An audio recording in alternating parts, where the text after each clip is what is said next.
Mom, sign here. Trust me, it's just paperwork.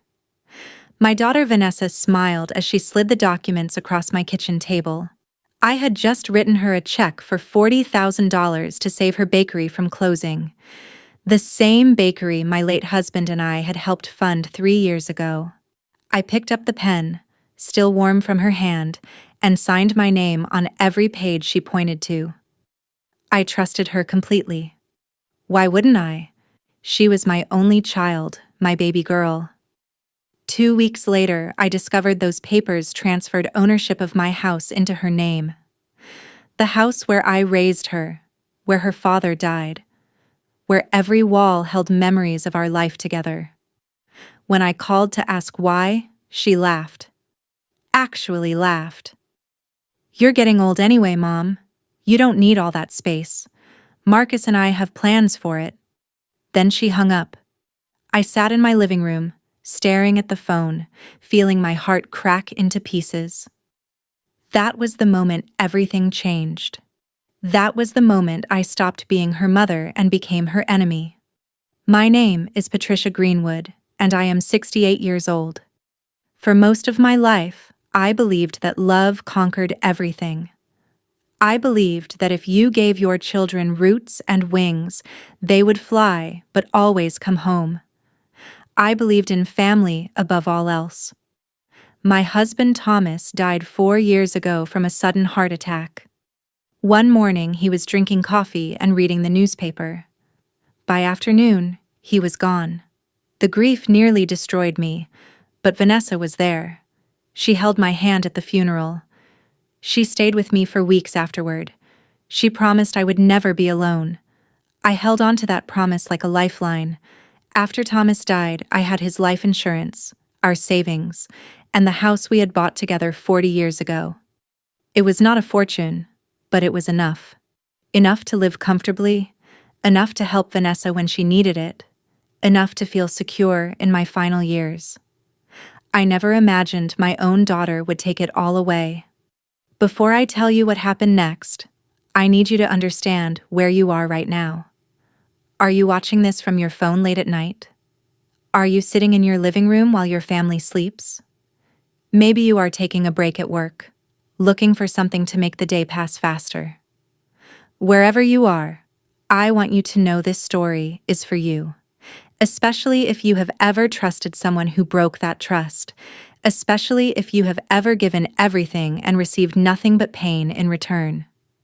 Drop a comment below and tell me where you are watching from. Tell me if you have ever been betrayed by someone you loved.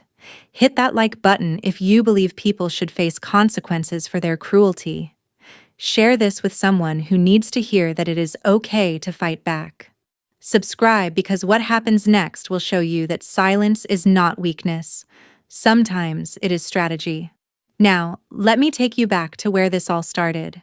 3 years ago, Vanessa came to me with tears in her eyes. She had always wanted to open a bakery, and she had finally found the perfect location downtown. But the bank had rejected her loan application. Her credit was not good enough. Her business plan needed more capital. She was devastated, sitting at my kitchen table with her head in her hands. "Mom, this was my dream. I worked so hard on this." I reached across the table and squeezed her hand. "How much do you need?"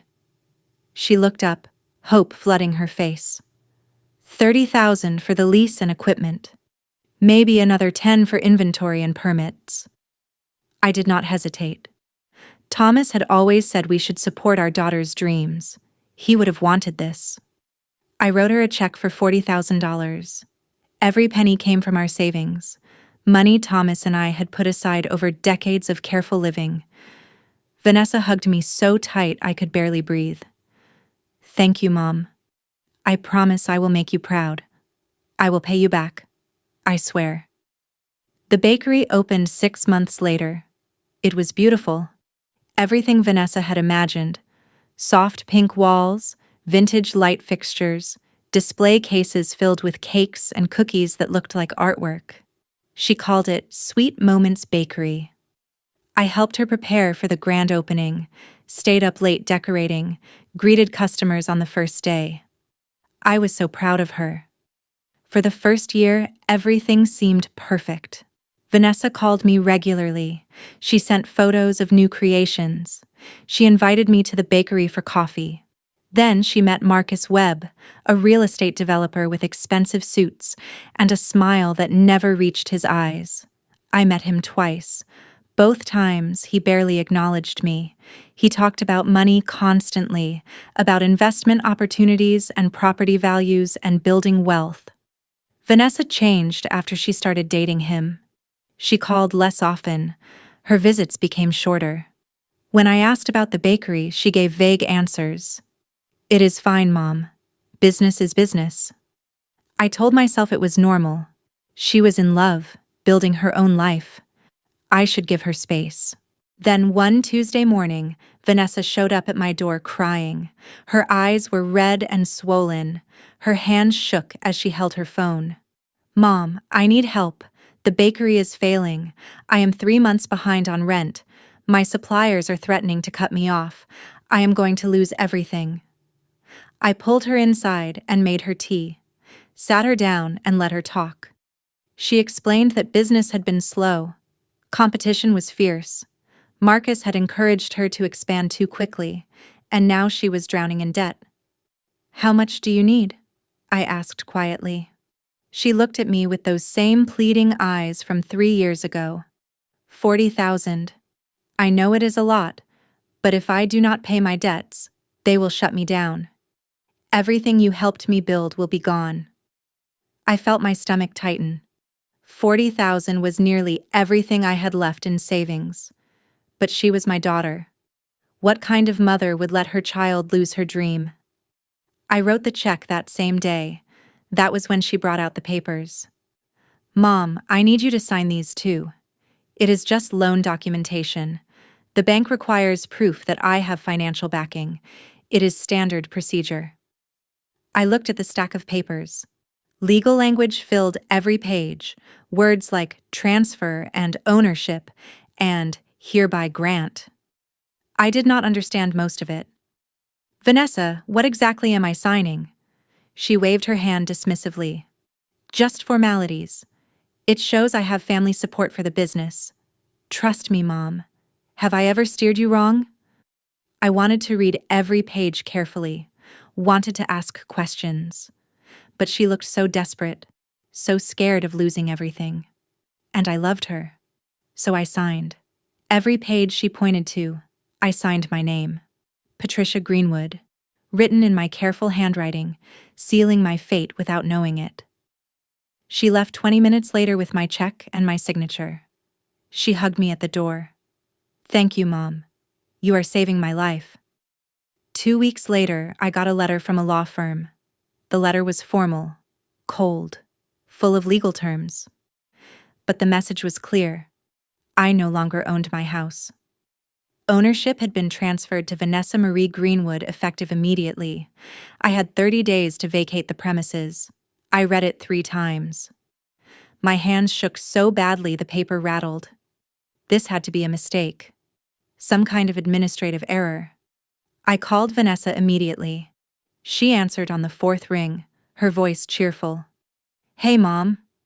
I could barely speak. "Vanessa, I got a letter. It says I do not own my house anymore. It says you do. This is a mistake, right?" Silence. Long, horrible silence. Then she laughed. Not a nervous laugh, not an uncomfortable laugh. A genuine, amused laugh. "Oh, that. Yeah, Mom, it is not a mistake." My heart stopped. "What do you mean it is not a mistake?" Her voice changed, became harder. "I mean exactly what the letter says. The house is mine now. You signed it over to me. Remember those papers you signed?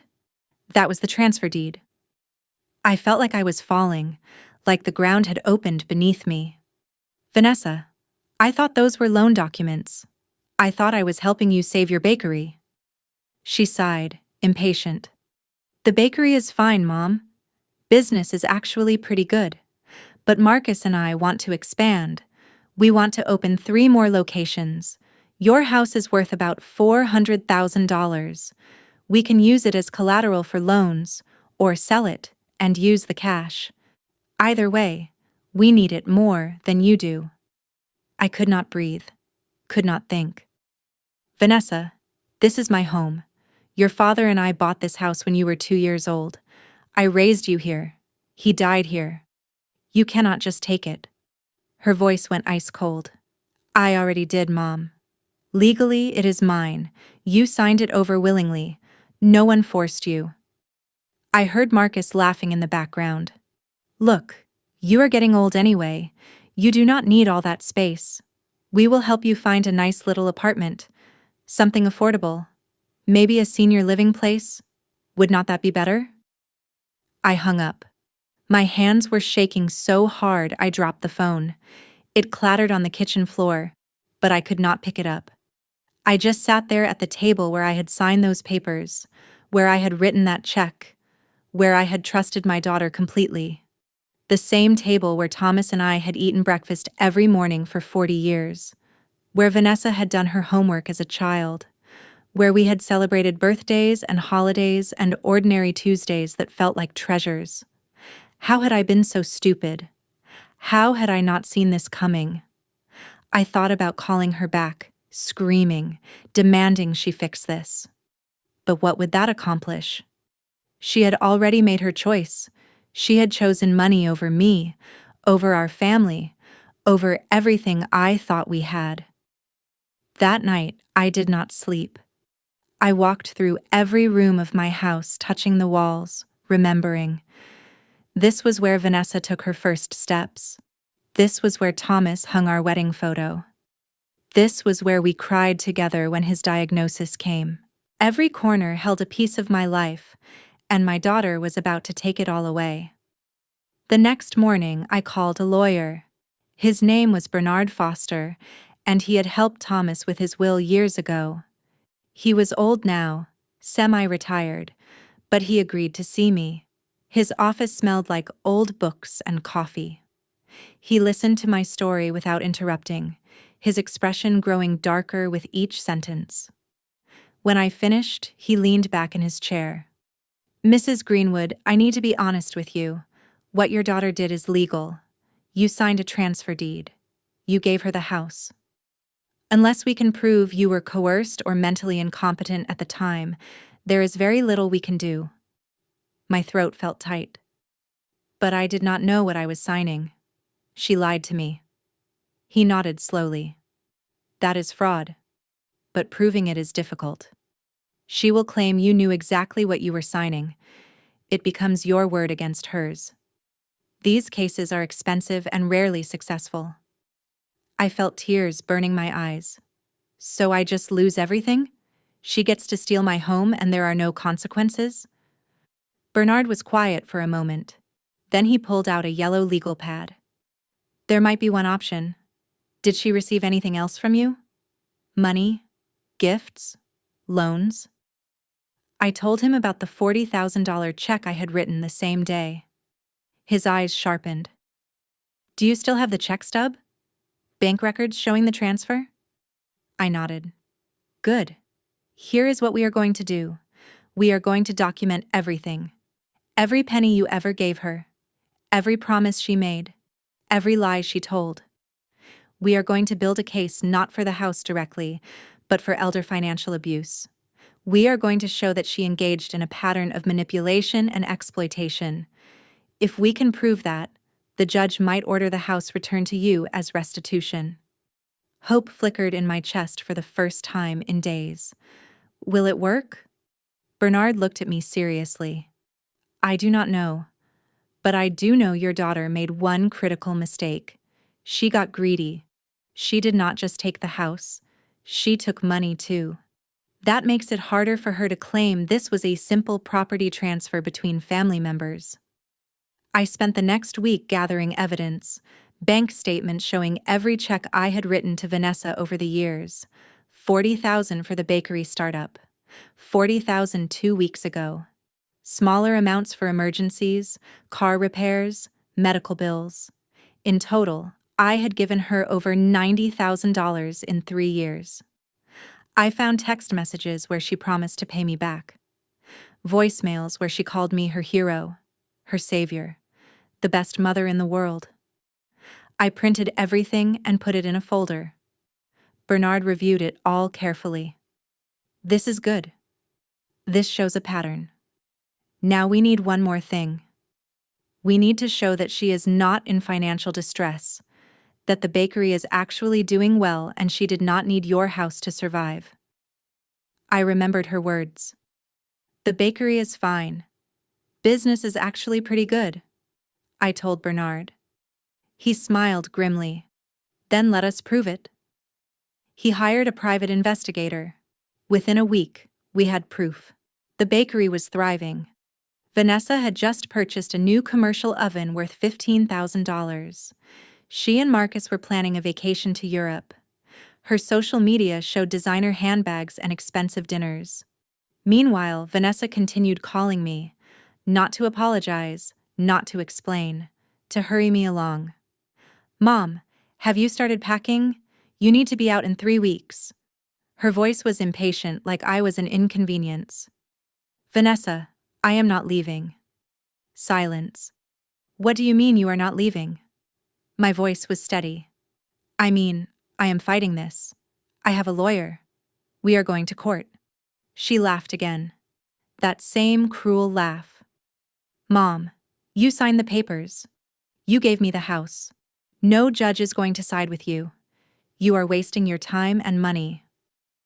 I wanted to tell her everything, wanted to explain that I had evidence, that Bernard believed we had a case, that she was not going to get away with this. But I remembered what Bernard had said. Do not tip your hand. Let her think she has already won. Confident people make mistakes.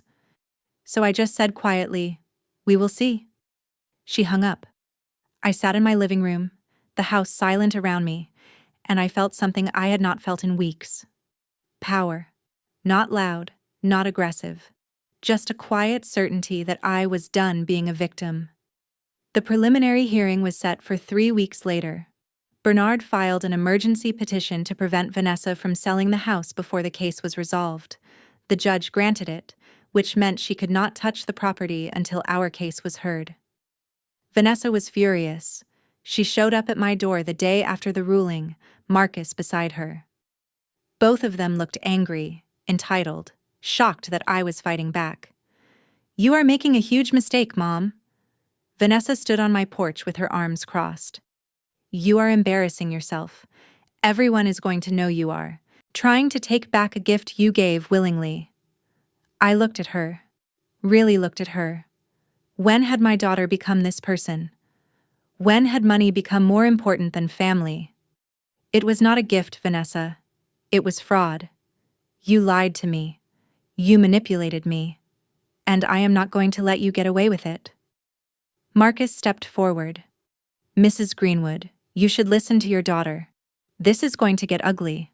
Legal fees will drain whatever money you have left. Is it really worth it? I met his eyes. My home is worth everything. They left, but not before Vanessa turned back. You are going to regret this, Mom. I promise. I closed the door and leaned against it, my heart pounding. That night, Bernard called. They just hired Philip Strand. He is an expensive lawyer. They are taking this seriously. I felt my stomach drop. Is that bad? Bernard paused. It means they are worried. People who think they have already won do not hire expensive lawyers. They are scared, Patricia. Which means we might actually have a chance.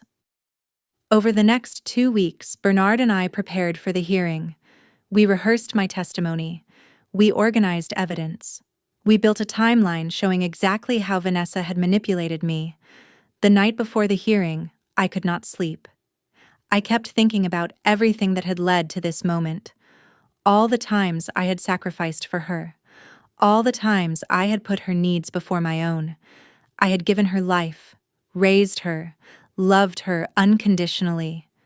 And she had repaid me by stealing my home.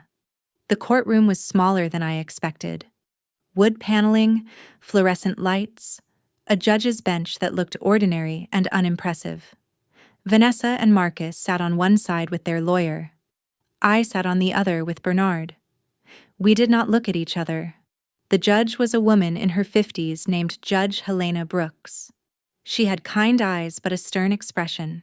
She reviewed the case file silently for several minutes. Then she looked up. "This is a petition to reverse a property transfer on grounds of elder financial abuse and fraud.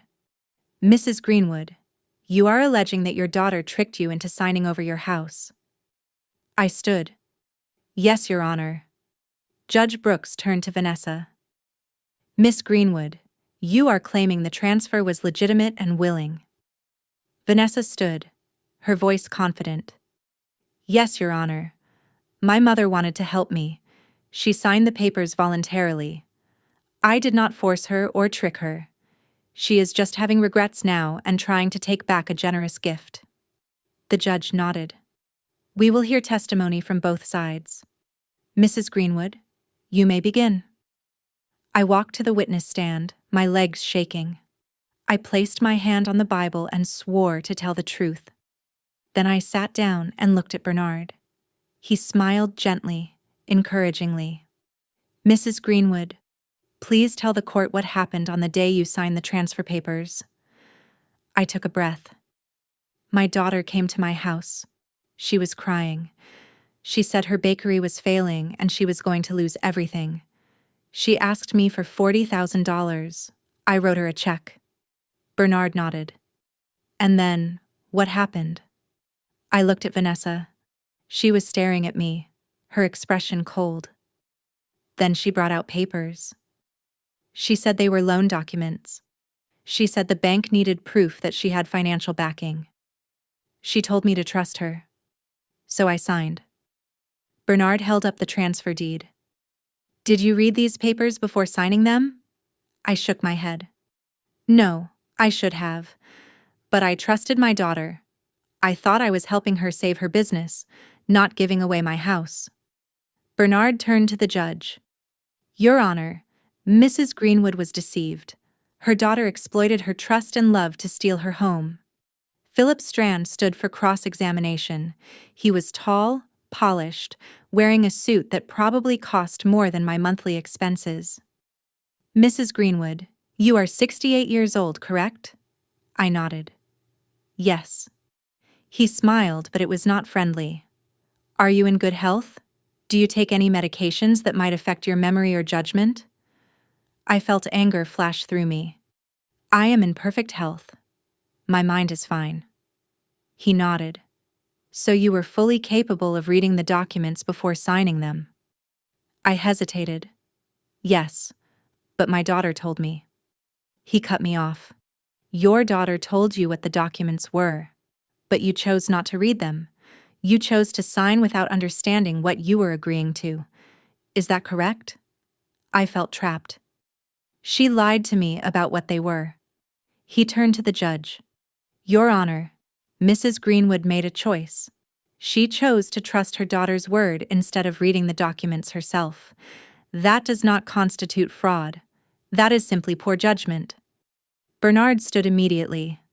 "Objection. Counsel is testifying instead of questioning." Judge Brooks nodded. "Sustained. Move on, Mr. Strand."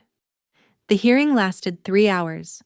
Vanessa testified that I had willingly given her the house to help her business, that I had told her I was tired of maintaining such a large property, that I wanted to downsize anyway.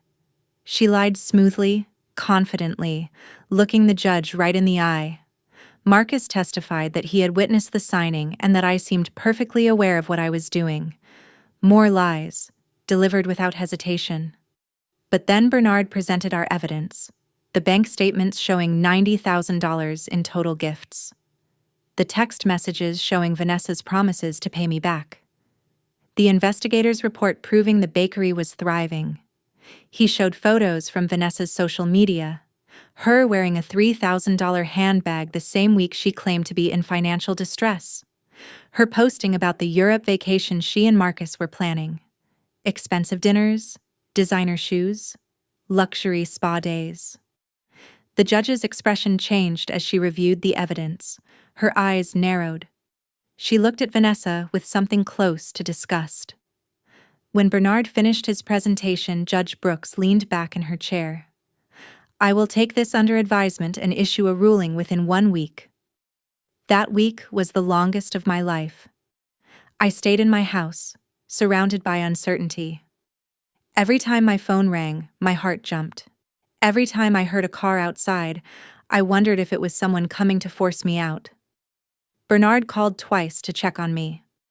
The judge seemed sympathetic. "I think we have a real chance." But I was afraid to hope. Afraid that I had been naive again, that I had trusted too much, believed too much. On the 6th day, Bernard called. His voice was different, excited.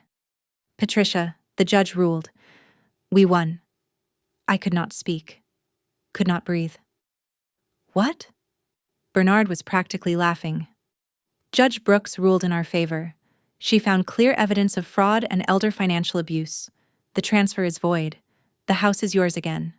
Legally, officially, permanently yours." I sat down on my couch, tears streaming down my face. "I do not have to leave?" Bernard's voice was gentle.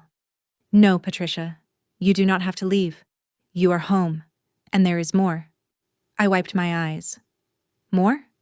He paused. "The judge ordered Vanessa to repay you the $90,000 you gave her. She has 90 days to pay in full or face additional penalties." The next morning, I got a call from Vanessa. Not Marcus, not her lawyer. Vanessa herself. Her voice was shaking, furious. "You actually did it. You actually took me to court and won." I stayed silent, letting her talk. "Do you have any idea what you have done? Marcus is furious. His investors are asking questions. The judge's ruling is public record. Everyone knows I tried to steal from my own mother. My reputation is destroyed." Still, I said nothing. "And now I have to pay you back $90,000? Where am I supposed to get that kind of money? The bakery does not make that much.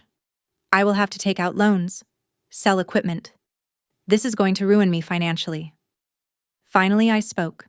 My voice was calm, steady. "Good." Silence. Then Vanessa exploded. "Good?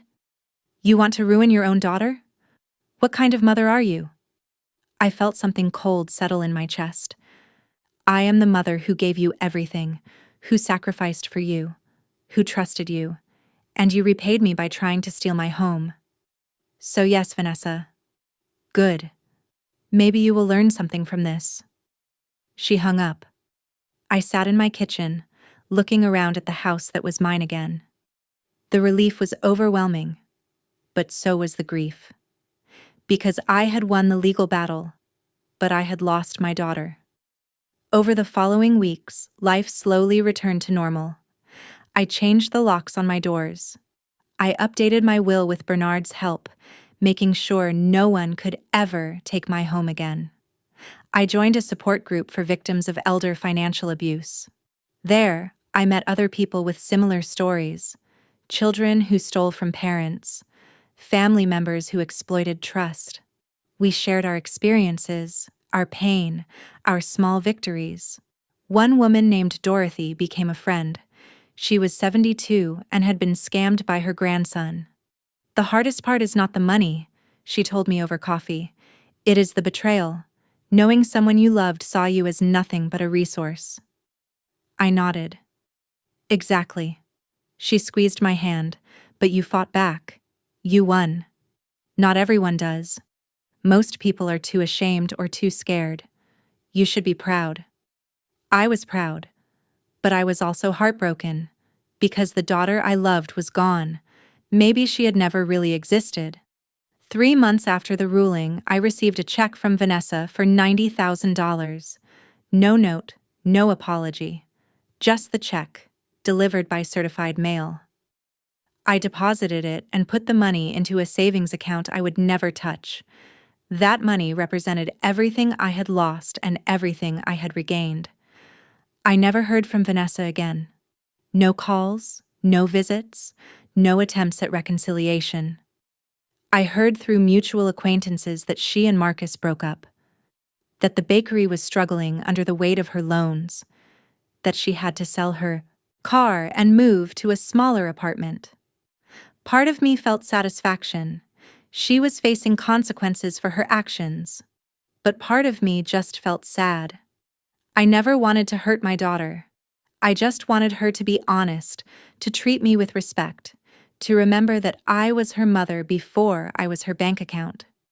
Now, as I sit in my living room writing this story, I look around at my home. Every room holds memories. Some are beautiful, some are painful, but they are all mine. This house is mine. My dignity is mine. My future is mine. Before I go, I want to ask you something. If this story touched you in any way, please leave a comment below. Tell me where you are watching from. Tell me if you have ever been betrayed by family. Tell me if you have ever had to fight for what was rightfully yours. Hit that like button if you believe people should face consequences for their actions, no matter who they are. Share this video with someone who needs to hear that it is okay to stand up for yourself, even against family. Subscribe so you never miss another story about people who fought back and won. Because here is what I learned through all of this. Love does not mean letting people hurt you. Family does not mean accepting abuse. Forgiveness does not mean forgetting. And sometimes, the greatest act of love you can show yourself is saying no. Vanessa betrayed me for money. She thought I was weak, old, easy to manipulate. She thought I would accept her cruelty without fighting back. But she forgot one important thing. She forgot who raised her. She forgot that I was the woman who survived losing my husband, who built a life from nothing, who never gave up even when everything seemed hopeless. She forgot that I was strong, and that strength saved me. Thank you for listening to my story.